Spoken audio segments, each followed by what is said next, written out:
Hello guys, welcome back to the channel. आज की इस वीडियो लेक्चर में हम बात करेंगे यूपीएससी पॉइंट ऑफ व्यू से एक बहुत ही ज़्यादा इम्पॉर्टेंट क्वेश्चन जो कि आपके अपकमिंग यूपीएससी एग्जाम्स में आ सकता है। और क्वेश्चन ये है कि enumerate the constitutional provisions regarding taxation system in India. तो देखिए, जो टैक्सेशन सिस्टम है ना, टैक्स लगाने का जो सिस्टम है, ये पूरा सोली जो है पार्लियामेंट पे पावर है टैक्स लगाने की ओवर द कंट्री। और ये चीज़ कहाँ पर लिखी गई है, ये गाइस, ये सारे जो प्रोविजंस हैं आपको आर्टिकल 246 में मिल जाएंगी। आर्टिकल 246 का जो पहला वाला क्लॉज है वो बोलता है कि पार्लियामेंट हैज़ एक्सक्लूसिव पावर्स। यहाँ पे ध्यान दीजिएगा, ये जो वर्ड लिखा हुआ है एक्सक्लूसिव पावर्स, मतलब अनंत शक्तियाँ हैं किसके पास? पार्लियामेंट के पास। यहाँ पे ये नहीं लिखा कि स्टेट लेजिस्लेचर के पास। तो प्रीलिम्स में आपका यहाँ से क्वेश्चन बन सकता है कि under article 246 clause 1 state legislature has exclusive power. तो ये अगर ऐसा कोई स्टेटमेंट आएगा तो यहाँ पे गलत हो जाएगा।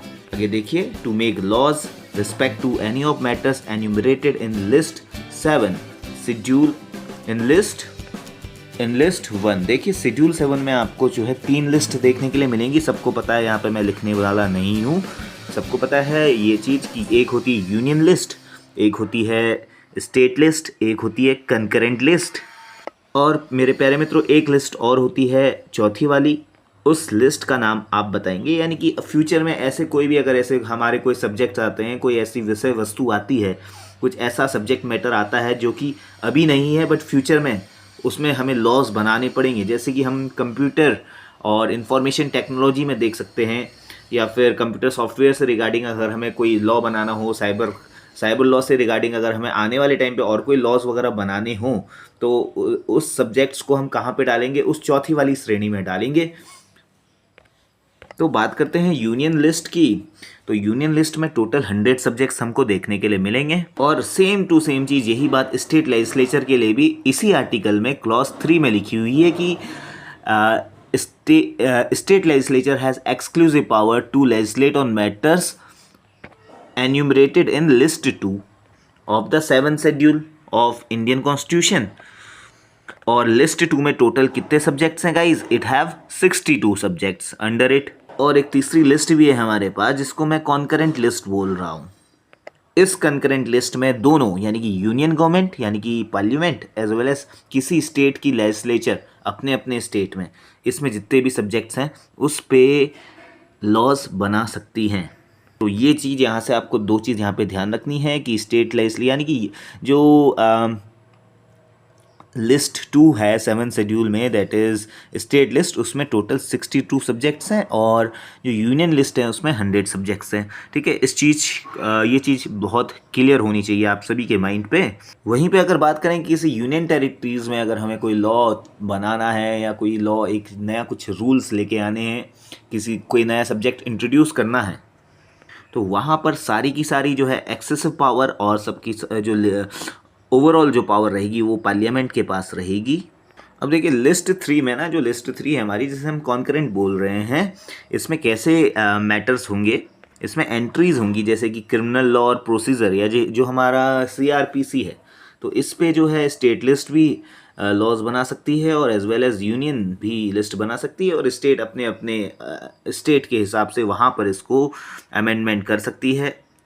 ट्रस्ट एंड ट्रस्टीज़ की रिगार्डिंग अगर हम बात करें तो उस पे हो गया, और फिर सिविल प्रोसीजर हो गया, और इकोनॉमिक और सोशल प्लानिंग हो गया। ये सारे जो एंट्रीज़ हैं ये सब कंकरेंट लिस्ट की हैं। ट्रेड यूनियंस, चैरिटेबल इंस्टीट्यूशंस, है ना, प्राइज फैक्ट्रीज एट्सेट्रा। हालांकि यहाँ पर जो है हमें ना एक चीज़ देखने के लिए मिलेगी, अगर स्टेट अगर कोई ऐसा लॉ बनाती है विच इज़ रिपग्नेंट और which is contrary to the law made by parliament which was made earlier, then the state government फिर तो है प्रेसिडेंट की असेंट लेनी पड़ेगी स्टेट गवर्नमेंट को अपने वहाँ वो चीज़ प्रिवेलेंट करवाने के लिए। गाइज, इतना सा था। अब जैसे कुछ एग्जांपल्स दिखाता हूँ। तो गाइज, यहाँ पर देखना, जैसे यूनियन लिस्ट में कुछ एंट्रीज़ हैं, जैसे टोटल 100 एंट्रीज़ हैं, तो एंट्री नंबर 82 क्या बोलती है कि एग्रीकल्चर को छोड़ के जो अदर कहीं से भी आय अर्जित होगी उस पर टैक्स लगाने का जो है होल सोल जो है पावर किसके पास है, वो पार्लियामेंट के पास है। ये कौन सा number, entry number 82। Entry number 83 बोल रही है कि duties of customs, duties and customs including export duties. अगर कहीं पे कुछ कस्टम है, कोई एक्सपोर्ट ड्यूटीज़ लगानी है, वो भी कौन, पार्लियामेंट ड्यूटी, पार्लियामेंट इम्पोज करेगी वहाँ पे सारा का सारा टैक्सेशन। एंट्री नंबर 84 की बात करें तो तंबाकू पे अगर, या फिर एक्साइज पे, या तंबाकू पे, या फिर अदर जो मैन्युफैक्चर्ड गुड्स हैं, इस पे अगर टैक्स लगाना होगा तो ये भी होलसेल कौन लगाएगी, ये यूनियन गवर्नमेंट लगाएगी, ठीक है। और जैसे कि आप देख सकते हैं कि जिसमें ना मतलब ऐसे ऐसे प्रोडक्ट्स जो जिसपे अल्कोहल होगा और जिसमें कुछ नारकोटिक्स सब्सटेंसेस मिले होंगे, तो इसमें जो है स्टेट के पास ये पावर चले जाएगी, ठीक है। वहीं पर बात करें एंट्री नंबर 85 की, तो एंट्री नंबर 85 बोलती है कि टैक्सेस ऑन सेल और purchase of goods other than newspaper. Newspaper पे भी जो है स्टेट लगा लेगी, और न्यूज़पेपर के अलावा जितने भी सब्सटेंसेस हैं, गुड्स हैं, उस पे जो है पार्लियामेंट के पास पूरा अधिकार रहेगा कि वो टैक्सेशन लगा सकती है, अगर वो जो है इंटर स्टेट ट्रेड हो रहा हो, ठीक है। एंट्री नंबर 92A है। और एंट्री नंबर 85 है करप्शन टैक्स, ठीक है। करप्शन पे भी जो है पार्लियामेंट के पास पावर है टैक्स इम्पोज करने का।